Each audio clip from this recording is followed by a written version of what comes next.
Welcome to Encourage India. Yes, after every KPSC mains exam, one common question ಎಲ್ರಿಗೂ dominate ಮಾಡುತ್ತೆ ಏನಂದ್ರೆ cut off ಏನಾಗಿರಬಹುದು ಅಂತ. But predicting cut off emotionally is dangerous. So ಇವತ್ತು will break down the real logic behind cut off. Cut off is not emotional, it is logical based on certain factors. ಅದನ್ನೆಲ್ಲ ಇವತ್ತು discuss ಮಾಡೋಣ.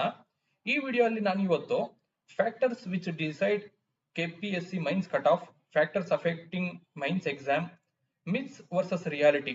myths ಏನಂದ್ರೆ competition ಜಾಸ್ತಿ ಇತ್ತು, quantity versus quality, paper tough ಇತ್ತು, ಇದ್ರ ಬಗ್ಗೆ ಮಾಹಿತಿ. ಮತ್ತೆ ಪೇಪರ್ ಬೈ ಪೇಪರ್ ಅನಾಲಿಸಿಸ್ ಮಾಡೋಣ ಒಂದು short and crisp manner. How evaluator give marks ಇದ್ರ ಬಗ್ಗೆ. ಮತ್ತೆ how to calculate your own marks. Before comparing the cut off you should calculate your own marks. ಅದನ್ನ ಹೆಂಗೆ ನೀವು ಕ್ಯಾಲ್ಕುಲೇಟ್ ಮಾಡ್ಕೋಬೇಕು. ಮತ್ತೆ when is KS results. KS results ಇವತ್ತಾ ನಾಳೆನಾ? ಮತ್ತೆ PDO ರಿಸಲ್ಟ್ಸ್ ಯಾವಾಗ? ಇವತ್ತಾ ನಾಳೆನಾ? ಇದ್ರ ಬಗ್ಗೆ ಎಲ್ಲ ನಾನು ಮಾಹಿತಿ ಕೊಡ್ತೀನಿ. ಬಿಫೋರ್ ಸ್ಟಾರ್ಟಿಂಗ್ ವಿಡಿಯೋ, ನಾವು ಪ್ರತಿ ಭಾನುವಾರ KEA 708 ಪೋಸ್ಟ್ಗೆ ಫ್ರೀ ಮಾಕ್ ಟೆಸ್ಟ್ ಗಳನ್ನ ಆಫ್ಲೈನ್ ಹಾಗೂ ಆನ್ಲೈನ್ ಮೋಡ್ ಅಲ್ಲಿ ಮಾಡ್ತಿದೀವಿ. ಅದನ್ನು ಅಟೆಂಡ್ ಮಾಡಿ ಸಂಪೂರ್ಣ ಸದುಪಯೋಗ ಮಾಡಿಕೊಳ್ಳಿ. So the test are completely free. ಇದನ್ನ ಅಟೆಂಡ್ ಮಾಡೋದಿಕ್ಕೆ ನೀವು ಗೂಗಲ್ ಫಾರ್ಮ್ ಅನ್ನು ಫಿಲ್ ಮಾಡಬೇಕು. ಅದರ ಲಿಂಕ್ ನಾನು ಡಿಸ್ಕ್ರಿಪ್ಷನ್ ಅಲ್ಲಿ ಶೇರ್ ಮಾಡಿರ್ತೀನಿ. So let start students main topic. ಏನಂದ್ರೆ how cut off is decided. KS mains cut off ಯಾವ್ದ್ರ ಮೇಲೆ ಡಿಪೆಂಡ್ ಆಗುತ್ತೆ ಅಂದ್ರೆ 4 ಮೇಜರ್ ಫ್ಯಾಕ್ಟರ್ಸ್ ಡಿಪೆಂಡ್ ಆಗುತ್ತೆ KS ಮೈನ್ಸ್ ಕಟ್ ಆಫ್. ಯಾವ್ಯಾವ್ದು ಅಂದ್ರೆ ಡಿಫಿಕಲ್ಟಿ ಲೆವೆಲ್ ಆಫ್ ಪೇಪರ್, ಮತ್ತೆ ಟೋಟಲ್ ವೇಕೆನ್ಸೀಸ್, ಮತ್ತೆ ಕ್ವಾಲಿಟಿ ಆಫ್ ಕ್ಯಾಂಡಿಡೇಟ್ಸ್, ಮತ್ತೆ evaluation standards.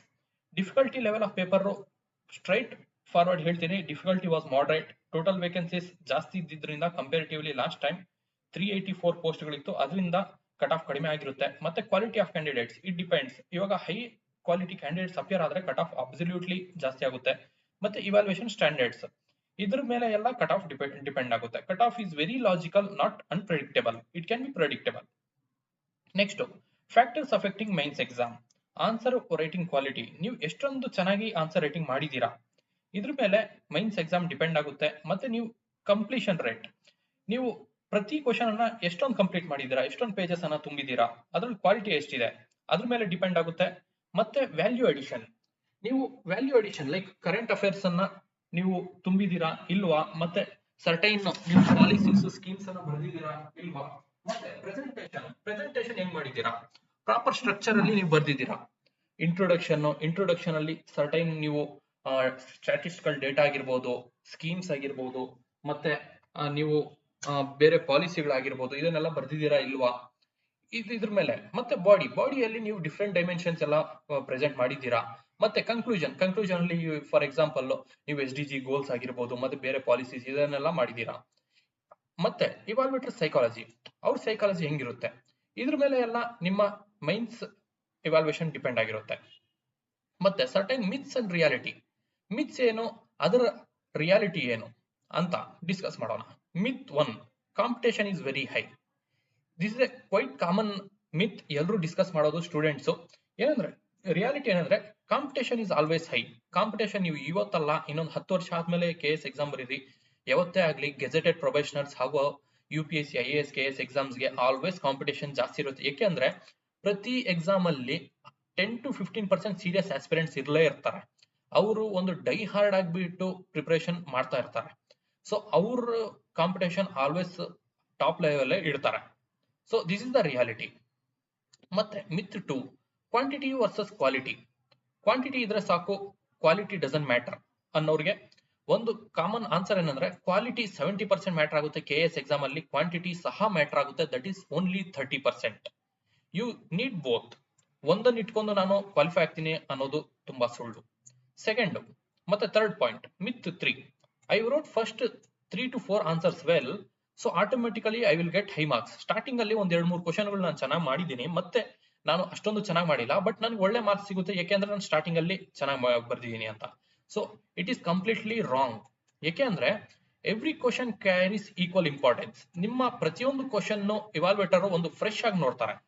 So individual question quality matter ಆಗುತ್ತೆ, ನಾಟ್ ದ ಫಸ್ಟ್ ಇಂಪ್ರೆಷನ್. ನೀವು ಫಸ್ಟ್ 1-2 ಕ್ವಶನ್ಸ್ ಚೆನ್ನಾಗಿ ಮಾಡಿದ್ರೆ ಅದನ್ನ ಮ್ಯಾಟರ್ ಆಗೋದಿಲ್ಲ. Okay, so next myth number 4, the paper was very tough. Reality ಏನಂದ್ರೆ the paper was very moderate. ಅಷ್ಟೊಂದು tough ಇರಲಿಲ್ಲ. So 80% of ನಾನು ಕಂಪ್ಲೀಟ್ GS ಪೇಪರ್ 1, 2, 3 ಮತ್ತೆ ಎಥಿಕ್ಸ್ ಎಸ್ಸೆ ಈ ಎಲ್ಲಾ ಪೇಪರ್ಗಳನ್ನ ಅನಲೈಸ್ ಮಾಡಿ ಪ್ರೀವಿಯಸ್ 2017ರಲ್ಲಿ ಯಾರ ಸ್ಟೂಡೆಂಟ್ಸ್ ಬರ್ದಿದ್ದಾರೆ ಮತ್ತೆ 2020ರಲ್ಲಿ ಯಾವ ಸ್ಟೂಡೆಂಟ್ಸ್ ಬರ್ದಿದ್ದಾರೆ ಮತ್ತೆ ಈ ಸತಿ 2024ರಲ್ಲಿ ಸ್ಟೂಡೆಂಟ್ಸ್ ಬರ್ದಿದ್ದಾರೆ, ಅದರಲ್ಲಿ ನಾನು ಒಬ್ಬ. ಇದನ್ನ ಎಲ್ಲ ಅನಲೈಸ್ ಮಾಡಿ ಈ ಡೇಟಾ ನಿಮ್ಗೆ ಕೊಡ್ತಿರೋದು. 80% of the questions are directly from syllabus ಇಂದ ಬಂದಿದೆ. 50% ಆರ್ ಕರೆಂಟ್ ಅಫೇರ್ಸ್ ಬೇಸ್ಡ್ ಮತ್ತೆ 5% unconventional questions like methods of preventing Rust, RDNA ಆಗಿರ್ಬೋದು ಮತ್ತೆ ಡಿಜಿಟಲ್ ಟ್ರಾನ್ಸಾಕ್ಷನ್ಸ್. ಈ ಫ್ಯೂ ಕ್ವಶನ್ಸ್ ನಿಮ್ಗೆ ಅನ್ಕನ್ವೆನ್ಷನಲ್ ಆಗಿ ಬಂದಿದೆ. ಮತ್ತೆ ಈ ಅನ್ಕನ್ವೆನ್ಷನಲ್ ಕ್ವಶನ್ಸ್ ಒಂದು ಪ್ಯಾನಿಕ್ ಕ್ರಿಯೇಟ್ ಮಾಡುತ್ತೆ ಹೊರತು ಇದು ಕಂಪ್ಲೀಟ್ ಪೇಪರ್ ಟೋನ್ ಅನ್ನ ಸೆಟ್ ಮಾಡೋದಿಲ್ಲ. ಮತ್ತೆ ನೆಕ್ಸ್ಟ್ ಪಾಯಿಂಟ್ ಬಂದಿದೆ ಪೇಪರ್ ಬೈ ಪೇಪರ್ ಅನಲೈಸ್ ಮಾಡೋಣ ನಾವು. GS ಎಸ್ಸೆ ಪೇಪರ್ ಹೇಗಿತ್ತು? ಎಸ್ಸೆ ಪೇಪರ್ ಏನಂದ್ರೆ ಈ ಸತಿ ಸುಮಾರು ಇನ್ಸ್ಟಿಟ್ಯೂಟ್ಗಳು ಕೊಟ್ಟಿರುವ ಯಾವುದೇ ಒಂದು ಇನ್ಸ್ಟಿಟ್ಯೂಟ್ ಅಲ್ಲಿ ಕೊಟ್ಟಿರುವ ಎಸ್ಸೆನ ಯಾವುದೇ ಕಾರಣ ಮ್ಯಾಚ್ ಆಗಿಲ್ಲ. ಸೊ ಅಟ್ ಲೀಸ್ಟ್ ಅವ್ರ ಕಡೆಯಿಂದ ಪ್ರೆಡಿಕ್ಷನ್ ಸಹ ರಾಂಗ್ ಆಗಿದೆ. So all marks essay themes R failed. So ಈ ಟೈಮಲ್ಲಿ ಯಾವ ಸ್ಟೂಡೆಂಟ್ ಹೆಲ್ಪ್ ಆಗಿದೆ ಎಸ್ಸೆ ಅಂತ ಹೇಳಿದ್ರೆ ಡೈಲಿ ನ್ಯೂಸ್ ಪೇಪರ್ ಯಾರು ಓದ್ತಿರ್ತಾರೆ ಅವ್ರಿಗೆ ತುಂಬಾ ಹೆಲ್ಪ್ ಆಗಿದೆ ಎಸ್ಸೆ. ಯಾಕೆಂದ್ರೆ ಡೈಲಿ ನ್ಯೂಸ್ ಪೇಪರ್ ಅಲ್ಲಿ ಬ್ಯಾಂಗ್ಳೂರ್ ಟ್ರಾಫಿಕ್ ಅಂತೂ ಇದ್ದೇ ಇತ್ತು. So this is the main reason. ಯಾರು ಕಂಟಿನ್ಯೂಸ್ ರೀಡಿಂಗ್ ಮಾಡ್ತಿರ್ತಾರೆ ನ್ಯೂಸ್ ಪೇಪರ್ ಅವ್ರಿಗೆ ತುಂಬಾ ಹೆಲ್ಪ್ ಆಗಿದೆ. ಅದಕ್ಕೆ ಹೇಳೋದು ಡೈಲಿ ನೀವು ಯಾವುದೇ ಕಾಂಪಿಟೇಷನ್ ನೀವು ಪ್ರಿಪೇರ್ ಆಗ್ತಿದ್ರೆ ಡೈಲಿ ನ್ಯೂಸ್ ಪೇಪರ್ ಓದೋದು ಅತಿ ಮುಖ್ಯ ಅಂತ. ಮತ್ತೆ GS1, GS2, GS3 majority of the questions are directly from syllabus. ಮತ್ತೆ ಇದ್ರದ ಟಫ್ನೆಸ್ ಮಾಡರೇಟ್ ಆಗಿತ್ತು. GS4 this is the only paper which change the trend. Previous years ಅಲ್ಲಿ ಎಥಿಕ್ಸ್ ಹೆಂಗ್ ಬರ್ತಿತ್ತು ಅದಕ್ಕಿಂತ ಒಂದು ಸ್ವಲ್ಪ ಪ್ಯಾಟರ್ನ್ ಟ್ರೆಂಡ್ ಚೇಂಜ್ ಆಗಿದೆ. ಏನಂದ್ರೆ 50% of the syllabus came from UPSC style questions. 50% traditional KPSC pattern basis ಮೇಲೆ ಬಂದಿದೆ. So next how evaluators give marks. Evaluators ಹೆಂಗೆ ಮಾರ್ಕ್ಸ್ ಕೊಡ್ತಾರೆ ಅಂತ. ಮೇಜರ್ಲಿ ಎವಾಲ್ಯುಯೇಟರ್ಸ್ ಮಾರ್ಕ್ಸ್ ಕೊಡೋದು 4 ಪಾಯಿಂಟ್ಸ್ ಮೇಲೆ ಫೋಕಸ್ ಆಗುತ್ತೆ. ಒಂದು, ಡಿಮ್ಯಾಂಡ್ ಆಫ್ ದ ಕ್ವಶನ್ ಅನ್ನ ನೀವು ಅಡ್ರೆಸ್ ಮಾಡಿದೀರಾ ಇಲ್ವಾ ಅದೊಂದು. Structural presentation, intro, body, conclusion correct ಆಗಿ ಬರ್ದಿದ್ದೀರಾ. ಮತ್ತೆ dimensions, different dimensions like social ಆಗಿರ್ಬೋದು, ಎಕನಾಮಿಕಲ್ ಆಗಿರ್ಬೋದು, ಎಥಿಕಲ್ ಆಗಿರ್ಬೋದು, ಅಡ್ಮಿನಿಸ್ಟ್ರೇಟಿವ್ ಆಗಿರ್ಬೋದು, ಇದನ್ನೆಲ್ಲ ನೀವು ಅಡ್ರೆಸ್ ಮಾಡಿದೀರಾ ಇದ್ರ ಬಗ್ಗೆ. ಮತ್ತೆ ಬ್ಯಾಲೆನ್ಸ್ ಆಫ್ ಕ್ವಾಲಿಟಿ ಮತ್ತೆ ಕ್ವಾಂಟಿಟಿ, ಇದೆರಡನ್ನು ಬ್ಯಾಲೆನ್ಸ್ ಮಾಡಿ ಬರ್ದಿದ್ದೀರಾ ಆದ್ರೆ ನಿಮ್ಗೆ ಒಳ್ಳೆ ಮಾರ್ಕ್ಸ್ ಸಿಗುತ್ತೆ. So before going to the further I will like to tell you ಏನಂದ್ರೆ ನಾವು ನಮ್ಮ ವಿಡಿಯೋಸ್ ಅನ್ನ ಸಾವಿರಾರು ಜನ ಪ್ರೀತಿ ಹಾಗೂ ಒಲುಮೆಯಿಂದ ನೋಡುತ್ತಿದ್ದೀರಾ. ಇದಕ್ಕೆ ಕಾರಣ ನಾವು ಕೊಡುತ್ತಿರುವ ಕ್ವಾಲಿಟಿ ಹಾಗೂ ಸೈಂಟಿಫಿಕಲಿ ಅನಲೈಸ್ಡ್ ಡೇಟಾ ಹಾಗೂ utmost genuine and faster information. ಇದೆಲ್ಲ ನಿಮಗೆ ಇಷ್ಟ ಆದಲ್ಲಿ ನಮ್ಮ ಯೂಟ್ಯೂಬ್ ಹಾಗೂ ಟೆಲಿಗ್ರಾಮ್ ಚಾನೆಲ್ನ ಸಬ್ಸ್ಕ್ರೈಬ್ ಮಾಡಿ ನಮ್ಮನ್ನ ಬೆಂಬಲಿಸಿ. ಹಾಗೂ ನಿಮ್ಮ ಏನೇ ಡೌಟ್ಸ್ ಇದ್ರು ಕಮೆಂಟ್ ಮಾಡಿ. ನಿಮಗೆ ಬೇರೆ ಎಕ್ಸಾಮ್ ಕಟ್ ಆಫ್ ಬೇಕಾಗಿದ್ರು ಕಮೆಂಟ್ ಮಾಡಿ. Will definitely provide. Example AC SAT ಆಗಿರ್ಬೋದು. ಮತ್ತೆ ನೀವು ನಮ್ಮ ವಿಡಿಯೋಸ್ ಅನ್ನ ನಿಮ್ಮ ಸಹಮಿತ್ರರಿಗೆ ವಾಟ್ಸ್ಆಪ್ ಮಾಡುವ ಮೂಲಕ ಶೇರ್ ಮಾಡಿ. ನೀವು ಹೀಗೆ ಮಾಡುವುದರಿಂದ ನಮ್ಮ ಚಾನೆಲ್ ಇನ್ನಷ್ಟು ವಿದ್ಯಾರ್ಥಿಗಳಿಗೆ ತಲುಪಲು ನೀವು ನಮ್ಮೊಂದಿಗೆ ಸಹಕರಿಸಿದಂತಾಗುತ್ತದೆ. ಇದು ನೀವು ಯಾವುದೇ ಖರ್ಚಿಲ್ಲದೆ ಕೆಲವೇ ಸೆಕೆಂಡ್ಗಳಲ್ಲಿ ನೀಡಬಹುದಾದ ಸಹಕಾರ ಆಗಿರುತ್ತೆ. Coming back to the topic, ಏನಂದ್ರೆ ನೀವು ನೆಕ್ಸ್ಟ್ ನಿಮ್ಮ ಮಾರ್ಕ್ಸ್ ಅನ್ನ ಹೇಗೆ ಕ್ಯಾಲ್ಕುಲೇಟ್ ಮಾಡಬಹುದು ಅಂದ್ರೆ ಈ 3 ಡೈಮೆನ್ಷನ್ಸ್ ಅನ್ನು ನೀವು ಕರೆಕ್ಟ್ ಆಗಿ ರೆಪ್ರೆಸೆಂಟ್ ಮಾಡಿದ್ರೆ out of 10 you can expect 5 to 6 marks. ಮತ್ತೆ ಔಟ್ ಆಫ್ 15 ನೀವು 9 to 10 ಮಾರ್ಕ್ಸ್ ಅನ್ನ ಎಕ್ಸ್ಪೆಕ್ಟ್ ಮಾಡಬಹುದು. This is the realistic scoring pattern. ಈ ತರ ನೀವು ಸೆಲ್ಫ್ ಎವ್ಯಾಲ್ಯೂಯೇಷನ್ ಮಾಡ್ಕೋಬೇಕು. Okay, how to calculate your own marks. Self evaluation, ನಿಮ್ಮ ಆನ್ಸರ್ ಡಿಮ್ಯಾಂಡ್ ಮೀಟ್ ಆಗಿದೆ, ಸ್ಟ್ರಕ್ಚರ್ಡ್ ಆಗಿದೆ, ಮಲ್ಟಿ ಡೈಮೆನ್ಷನಲ್ ಆಗಿದೆ, ಕ್ವಾಲಿಟಿ ಕಂಟೆಂಟ್ ಇದೆ, ಅಡೆಕ್ವೇಟ್ ಕ್ವಾಂಟಿಟಿ ಇದೆ ಅಂದ್ರೆ ನಾನು ಹೇಳ್ದಲ್ಲ already 5 to 6 marks out of 10 and 9 to 10 marks out of 15 marks you can expect. If your answer is average, missing 1 or 2 dimension ಆಗಿರ್ಬೋದು, limited content ಆಗಿರ್ಬೋದು, ಅಥವಾ ವೀಕ್ ಕನ್ಕ್ಲೂಷನ್ ಆಗಿರ್ಬೋದು, ಅರ್ಜೆನ್ಸಿಯಲ್ಲಿ ಕನ್ಕ್ಲೂಷನ್ ಬರ್ದಿರೋದಿಲ್ಲ ಅಂತ ಟೈಮಲ್ಲಿ 3 to 4 ಮಾರ್ಕ್ಸ್ ನೀವು ಎಕ್ಸ್ಪೆಕ್ಟ್ ಮಾಡಬಹುದು ಔಟ್ ಆಫ್ 10. ಮತ್ತೆ 6 to 7 marks out of 15 marks you can expect. ಮತ್ತೆ ಥರ್ಡ್ ಏನಂದ್ರೆ ನಿಮ್ಮ ಆನ್ಸರ್ಸ್ ಅನ್ಸ್ಟ್ರಕ್ಚರ್ಡ್ ಆಗಿದೆ, ಇನ್ಕಂಪ್ಲೀಟ್ ಆಗಿದೆ, ಓನ್ಲಿ 1 to 2 ಪಾಯಿಂಟ್ಸ್ ಬರ್ದಿರಾ ಯಾಕೆಂದ್ರೆ ನಿಮಗೆ ಸಫಿಷಿಯಂಟ್ ಡೇಟಾ ಇರೋದಿಲ್ಲ ಅನ್ನೋ ಟೈಮಲ್ಲಿ ನೀವು 2 to 3 ಮಾರ್ಕ್ಸ್ ಔಟ್ ಆಫ್ 10 ಅಥವಾ 5 to 6 marks out of 15 expect ಮಾಡಬಹುದು.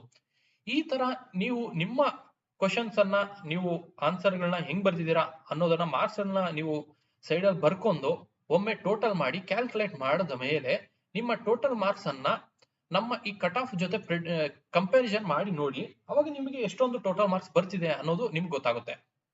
ಏನಂದ್ರೆ KPSC mains exam completely scientific ಆಗಿದೆ. ನೀವು ಇದನ್ನ ಎಮೋಷನ್ಸ್ ಇಂದ ಕ್ಯಾಲ್ಕುಲೇಟ್ ಮಾಡಕ್ಕೆ ಹೋಗ್ಬೇಡಿ. ಮತ್ತೆ KPSC mains is not a luck game, it's a consistency, structure ಹಾಗೂ ಡಿಸಿಪ್ಲೈನ್ ಆಗಿ ನೀವು ಆಡಬೇಕಾಗಿರುವ ಒಂದು ಆಟ ಆಗಿರುತ್ತೆ. Cut off is not in your control. Cut off ಯಾವ್ದ್ರ ಮೇಲೆ ಡಿಪೆಂಡ್ ಆಗುತ್ತೆ ಅಂದ್ರೆ ನಿಮ್ಮ ಕ್ವಾಲಿಟಿ ಹಾಗೂ ಕ್ವಾಂಟಿಟಿ ಇದೆರಡರ ಬ್ಯಾಲೆನ್ಸ್ ಮೇಲೆ ಡಿಪೆಂಡ್ ಆಗುತ್ತೆ.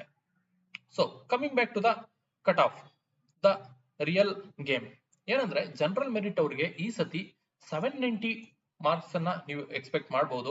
ಕ್ಯಾಟಗರಿ 1 ಅವ್ರಿಗೆ 775, 2A 750, 2B 730 marks, 3A 775, 3B 780 marks, SC 730 marks ಮತ್ತೆ ST ಅವರಿಗೆ 700 ಮಾರ್ಕ್ಸ್. ಈ ತರ ಮೋಸ್ಟ್ ಪ್ರೆಡಿಕ್ಟಬಲ್ ಕಟ್ ಆಫ್ ಆಗಿರುತ್ತೆ. ಇದನ್ನ ನಾನು ಪ್ರೀವಿಯಸ್ ಇಯರ್ ಕಟ್ ಆಫ್ ಅನ್ನ ಕಂಪ್ಯಾರಿಸನ್ ಮಾಡಿ ಮತ್ತೆ ಈ ಸತಿ ಡಿಫ್ರೆಂಟ್ ಆಂಗಲ್ಸ್ ಅನ್ನ ಯೋಚನೆ ಮಾಡಿ ಪ್ರೆಡಿಕ್ಟ್ ಮಾಡಿರೋ ಕಟ್ ಆಫ್ ಆಗಿರುತ್ತೆ. ಮತ್ತೆ ಇದರಲ್ಲಿ ನೀವು ಸರ್ಟೈನ್ ಅದರ್ ರಿಸರ್ವೇಶನ್ ಇದ್ರೆ ನೀವು ಡಿಡಕ್ಟ್ ಮಾಡಬಹುದು ಈ ಮಾರ್ಕ್ಸ್ ಅನ್ನ. ಏನಂದ್ರೆ ವುಮೆನ್ಗೆ -20 ಮಾಡಿ, ರೂರಲ್ ರಿಸರ್ವೇಶನ್ ಇದ್ರೆ -20 ಮಾಡಿ, ಮತ್ತೆ ಕನ್ನಡ ಮೀಡಿಯಂ ಇದ್ರೆ +10 or 15 ಮಾಡಿ, ಎಕ್ಸ್ ಮಿಲಿಟರಿ ಪರ್ಸನ್ ಇದ್ರೆ 150 ಮೈನಸ್ ಮಾಡಿ. ಮತ್ತೆ ಇನ್ನ ಸ್ವಲ್ಪ ಇಂಪಾರ್ಟೆಂಟ್ ಪಾಯಿಂಟ್ಸ್ ಅಬ್ಸರ್ವ್ ಮಾಡಬೇಕಾಗಿರೋದು ಏನಂದ್ರೆ, if you have any other reservation deduct 15 marks. This marks include interview marks. ನಾವು ಕೊಟ್ಟಿರುವ ಮಾರ್ಕ್ಸ್ ಅಲ್ಲಿ ಇಂಟರ್ವ್ಯೂ ಮಾರ್ಕ್ಸ್ ಸಹ ಇನ್ಕ್ಲೂಡ್ ಆಗಿರುತ್ತೆ. ಸೀಟ್ಸ್ ಇನ್ಕ್ರೀಸ್ ಆಗಿರೋದ್ರಿಂದ ನಿಮ್ಮ ಕಟ್ ಆಫ್ ಡೆಫಿನೆಟ್ಲಿ ಕಡಿಮೆ ಆಗುತ್ತೆ. Next, uncertainty in exam does not reduce cut off drastically. ಯಾಕೆಂದ್ರೆ serious aspirants continued their preparation. ಯಾವುದೇ ಕಂಡೀಷನ್ ಇದ್ರೂ ಸೀರಿಯಸ್ ಆಸ್ಪಿರೆಂಟ್ ಅವರ ಪ್ರಿಪರೇಷನ್ ಬ್ರೇಕ್ ಡೌನ್ ಮಾಡಿಲ್ಲ. ಮತ್ತೆ finally when is KS results. ಇವಾಗ ನಾನು ಮಾಡುತ್ತಿರುವ ವಿಡಿಯೋ ಟೈಮಲ್ಲಿ ನನಗೆ ಸಿಕ್ಕಿರುವ ಮಾಹಿತಿ ಪ್ರಕಾರ KS ರಿಸಲ್ಟ್ಸ್ ಮೋಸ್ಟ್ಲಿ ಇವತ್ತು, ನಾಳೆ ಇಲ್ಲ ನೆಕ್ಸ್ಟ್ ಮಂಡೇ ಅಥವಾ Friday, within 1 week or 10 days ಅಲ್ಲಿ ಬರುತ್ತೆ. So don't be panic, results are about to come.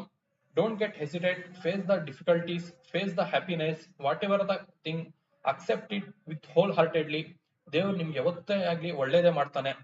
Next, PDO results.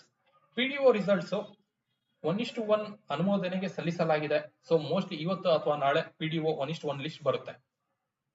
ಈ PDF ಅನ್ನ ನಾನು ನಮ್ಮ ಟೆಲಿಗ್ರಾಮ್ ಚಾನಲ್ ಅಲ್ಲಿ ಶೇರ್ ಮಾಡ್ತೀನಿ. You can go and download from there. Okay. ಕೊನೆಯದಾಗಿ ಶ್ರೀಕೃಷ್ಣ ಭಗವದ್ಗೀತೆಯಲ್ಲಿ ಹೇಳಿದ ಒಂದೆರಡು ಮಾತುಗಳನ್ನು ಹೇಳುತ್ತಾ ನನ್ನ ವಿಡಿಯೋವನ್ನು ಮುಗಿಸ್ತೇನೆ. ಕರ್ಮಣ್ಯೇವ ಅಧಿಕಾರಸ್ಥೆ ಮಾ ಫಲೇಸು ಕದಾಚನ, ಮಾ ಕರ್ಮ ಫಲಹೇ ತುರ್ಭು, ಮಾ ತೇ ಸಂಗೋತ್ಸ ಕರ್ಮಣಿ. ಇದರ ಅರ್ಥ, ನಿಮ್ಮ ಕರ್ತವ್ಯವನ್ನು ನಿರ್ವಹಿಸುವ ಹಕ್ಕಷ್ಟೇ ನಿಮಗೆ ಇದೆ, ಅದರ ಫಲದ ಮೇಲೆ ನಿಮಗೆ ಯಾವುದೇ ಹಕ್ಕಿಲ್ಲ. ನೀವು ಈ KS ಮೈನ್ಸ್ ಅನ್ನ ನಿಮ್ಮ ಸದ್ಬುದ್ಧಿ ಹಾಗೂ ನಿಮ್ಮ ಪರಿಶ್ರಮದಿಂದ ನೀವು KS ಮೈನ್ಸ್ ಕೊಟ್ಟಿರುತ್ತೀರಾ. ಆದರೆ ಅದರ ರಿಸಲ್ಟ್ಸ್ ಮೇಲೆ ನಿಮ್ಮ ಯಾವುದೇ ಅಧಿಕಾರ ಇಲ್ಲ. ಅದನ್ನ ನೆನಪಲ್ಲಿಟ್ಕೊಳ್ಳಿ. ನಿಮ್ಮ ಕರ್ತವ್ಯವನ್ನು ಮಾಡಿ, ನಿಮ್ಮ ಪ್ರತಿಫಲ ನಿಮಗೆ ಸಿಗಲೇ ಸಿಗುತ್ತದೆ.